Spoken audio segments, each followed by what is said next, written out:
Oh, One of the things that occurred to me when you were sharing your search, when you how you were searching, and then when you gave up searching because you were taking care of your mom, that the book came to your life. So it's like that what you're searching for is also searching for you. yes.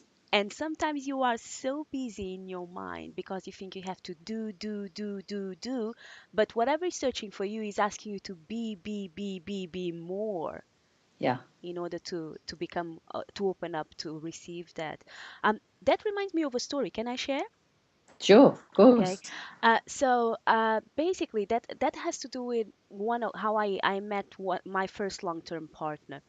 So when I was 19, because I had like experience. I had seen my parents experience from the distance, and I thought, oh, that sort of thing doesn't work for me. So I decided that relationship is not the sort of thing that I would put any energy into. But lucky me, I love books, I love wisdom, I love business, and I love traveling. So when I was 19 years old, I started my first business. Actually, it was my second business. I would say it was my first proper business, if you will. Okay. The one who started making me enough money so I could travel. So he's quite qualifies as the first proper business.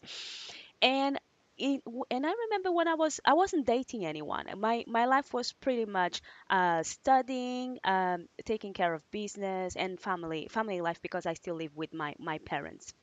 Okay. And when I was about 24 years old or something, one of the I was speaking with a client, and she asked me, "So, Claudia, are you seeing anyone?" And I was like, "No." And she was like, "Do you have a boyfriend?" "No." And until she asked me the question, never dawned to me was like why I was supposed, in inverted commas, to have a boyfriend. And she was like, "Well, it's not that good to be alone." And I was like, "Huh, that thought never occurred to me." So I kind of open up at least to the possibility of started dating. I was already 24, right? Until then, it was like all work, books, knowledge, wisdom. I love that sort of thing, and travel. And it's not that I didn't have male attention. I had loads, but I kept turning them down. And okay, so I started kind of going on dates. And I went in a lot of first dates because people kept asking me to go out, and I would go and I would see, okay. And I was almost getting a feeling for what do I like, what would I like in a partner. um, I like studying, and I love wisdom, and I love knowledge, and I love traveling. So I was looking for someone that at least at intellectual level could be at par or higher because I love learning, someone that could teach me something. So I dated a lot and I couldn't find the person for me. And I was like, okay, that's enough. I had enough. I'm not wasting any more time. I was right the first time around. So I may as well focus again in business, knowledge, study, family. That works for me. I was happy back then. Ah, And when I put all aside, and that in the meantime, I decided to come to UK originally just with 1 year plan just to learn English. I had no plans whatsoever of staying. It was like just coming for 1 year and then going back to Portugal. Within 6 weeks, after I decided that I didn't want to see anyone, and within 6 weeks in being in UK, I met my first long-term partner, and it was a great relationship. Now, we had our ups and downs, like everyone. In the beginning, there was a communication issue because I wasn't that fluent, but we had the oh, okay. willingness, yes, and we had this sort of connection that we never felt with other people before. He told me that he said you are almost magical, and I was like, yeah, I feel the same way about you. Right. And it was a very loving, expansive relationship overall. We did have our highs and lows, but it was a sort of relationship, even though we are no longer in relationship, right? Because I mean romantic relationship, because in the meantime we split up. But while we were in relationship, we were together for 7 years. I almost married him. Almost. Almost, but it was the closest I have been. And it's the sort of person that we haven't seen each other like in person for many years, but now and then we speak on the phone, and is the sort of experience that is always positive when we speak on the phone, even after all these years. Yes, but it's like Okay. once I stopped looking, the person showed up. Yes, because I'm just interested in when you were looking, Hmm. it what I noticed was that you were looking for them to give you something, for them for for you to feel something that was Mm, coming from them. Is that is that right? You said you didn't feel so good. You felt better when you weren't seeing them, hmm. when you weren't going. You decided that when you went back to on your own, you felt better, Mm. which sort of implies that there was something that they were doing that was making you feel not so good, or something coming from them that was making you feel not so good. Yes, that was my understanding back then, really, is because Yeah. if I'm the type of person that if I enjoy talking about, I'm not too much into politics, but economics. If I enjoy economics and talking about economics, and and I'm with someone that just knows about football, right? Yeah. I know a lot of well-rounded men. They are well-read. They speak about football, but they could speak about nuclear physics, anything else, right? But if they only have that lane, I feel that there is not much for us there because where do we meet? Okay. Yeah. So what you're saying is that your happiness depends on what they talk about. Not necessarily. However, I do have preferences. Okay. I So could I could date a mute person as long as he gave me good hugs. So I did that for ah, 6 weeks, but that didn't work well also. So I'm kidding. yeah, but what I'm okay. Yeah. So what I'm noticing is that that you are like most people, like most of us, Hmm. especially as we're growing up, think that and are taught that other people make us feel things, Mm. and what other people do makes us feel things. When actually that can't possibly be true.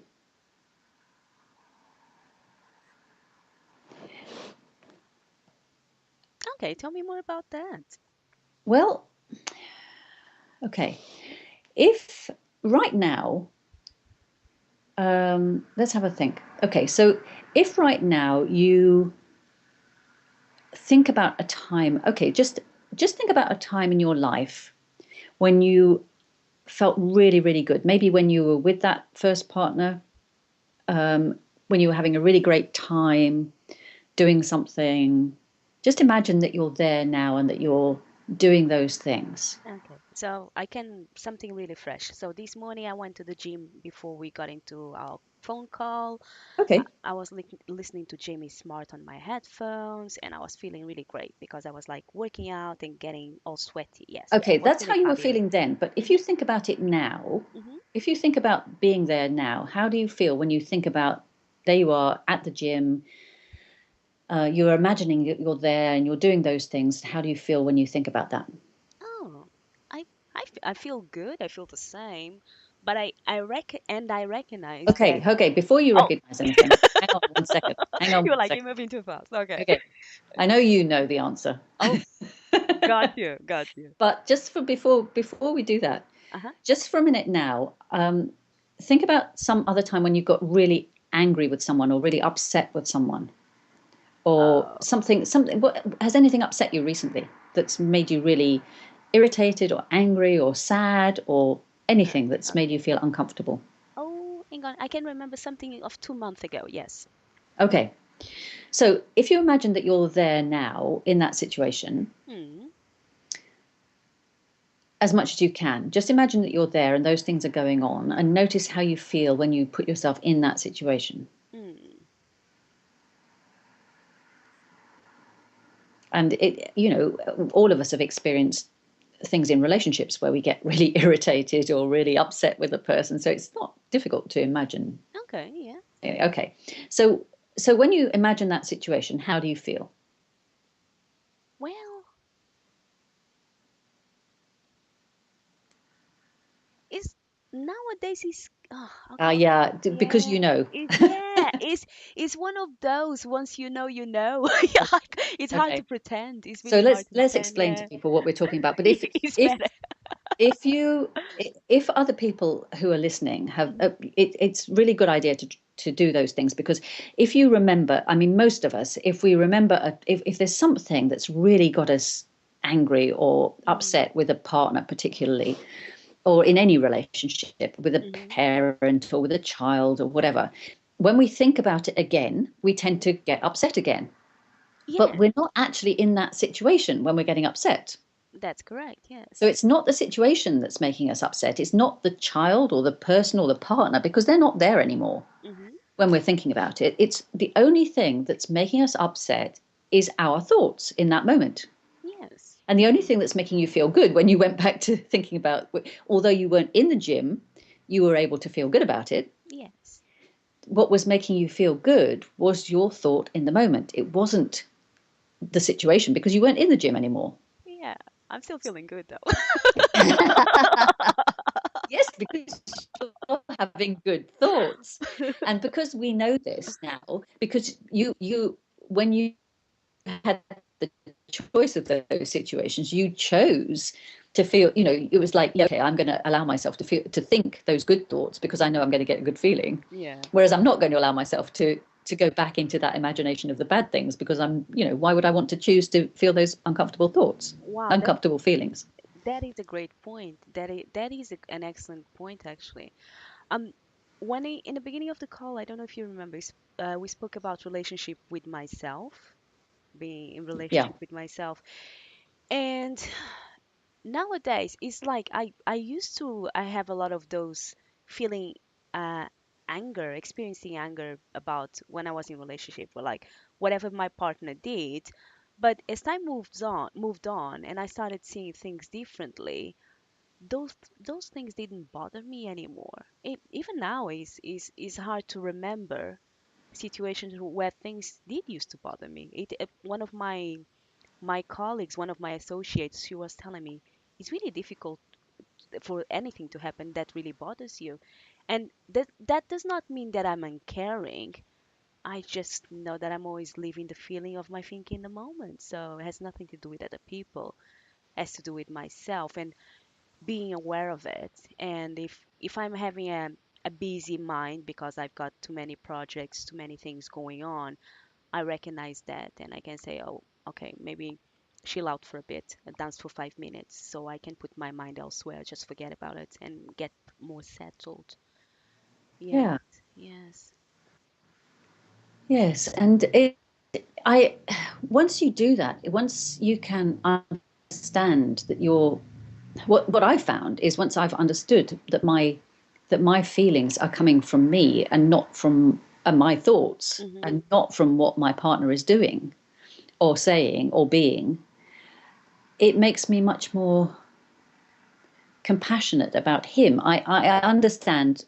I also understand that his behavior Mm. is, and he doesn't always understand. I mean, he does understand sometimes now, but he doesn't always understand that his feelings and his experience are coming from his thoughts. Mm. Mm-hmm.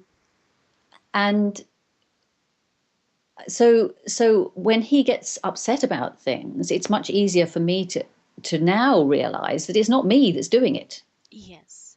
I used to get very upset and try my hardest to make people happy. Oh, yes, I I mean, can I spent relate to a whole that. lot of my life trying to make people happy, and especially my partners. Uh-huh. And so when my relationships broke down, and when my partners left me, I had I've been divorced twice. So when my partners left me, the first time I was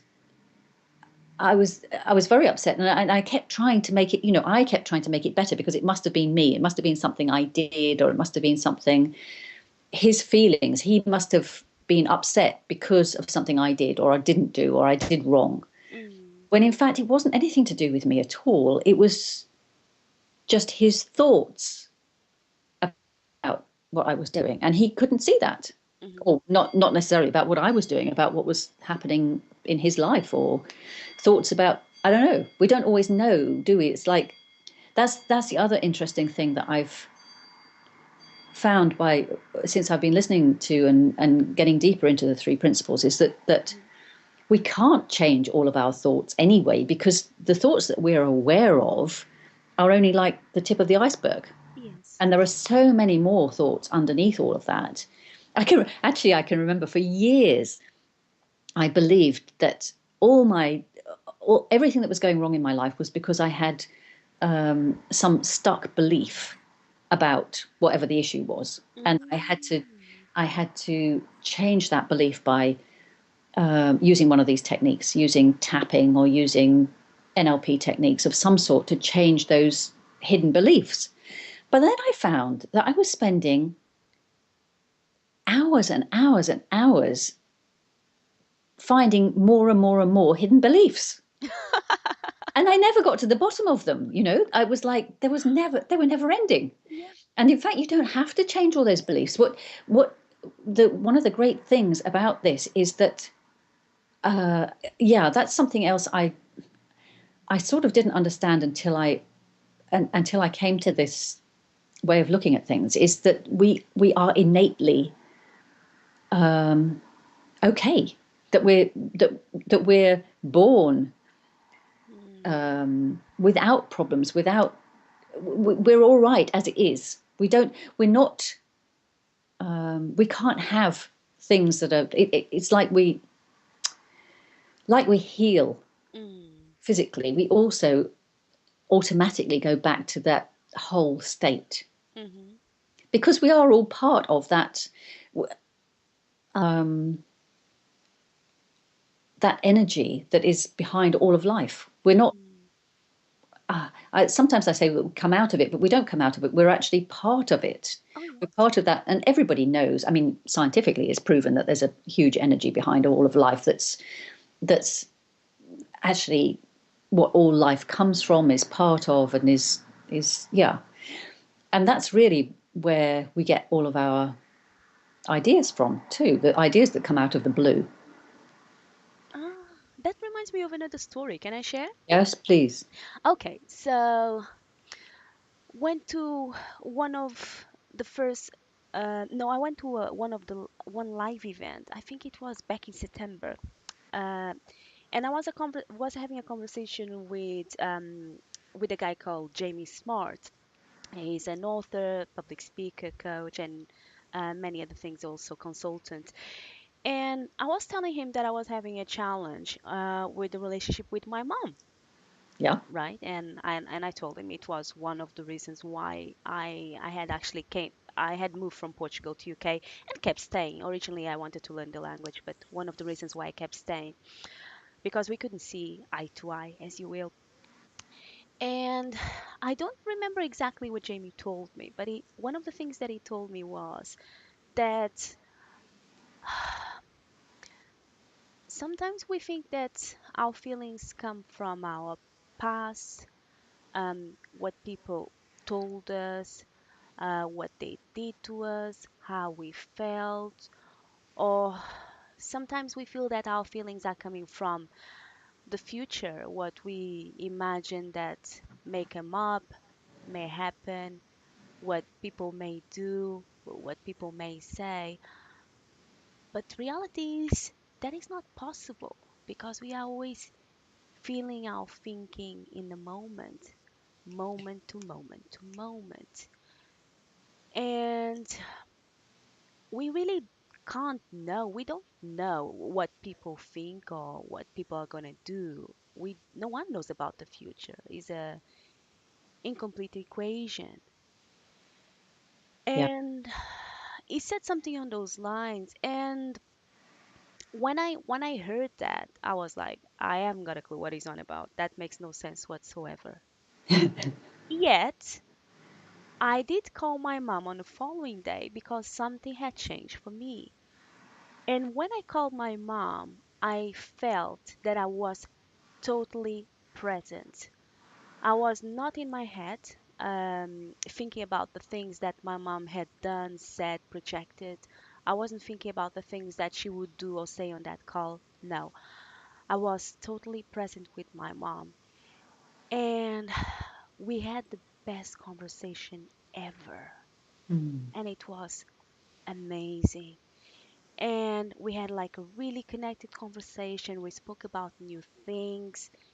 And we had fun and we laughed together. We haven't done that for a long, long time. Mm.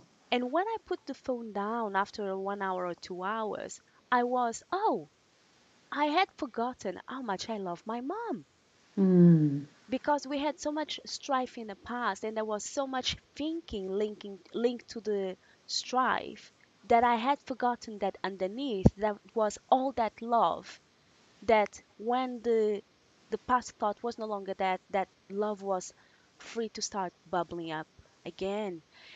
And after that first call, I forgot about it, and I thought probably was some sort of technique or that Jamie had hypnotized me. So 2 weeks down the line, I call my mom again, but from the same space, and we have an even better conversation than the first time. And Yeah. this can't be right. I try again 1 month down the line, and we had an even better conversation. And I don't know how it's going to be in the future, but it keeps unfolding and it keeps getting better and better. But this time around, I'm not trying to change my mom whatsoever, and I have no expectations how the conversation will go, either positive or negative. When I'm calling my mom, I just am totally present with my mom, and that is a revelation for me. It's amazing. Yeah. Yeah. And I love that because I love that how things change. Thank you for listening. This was part two of a three-part discussion.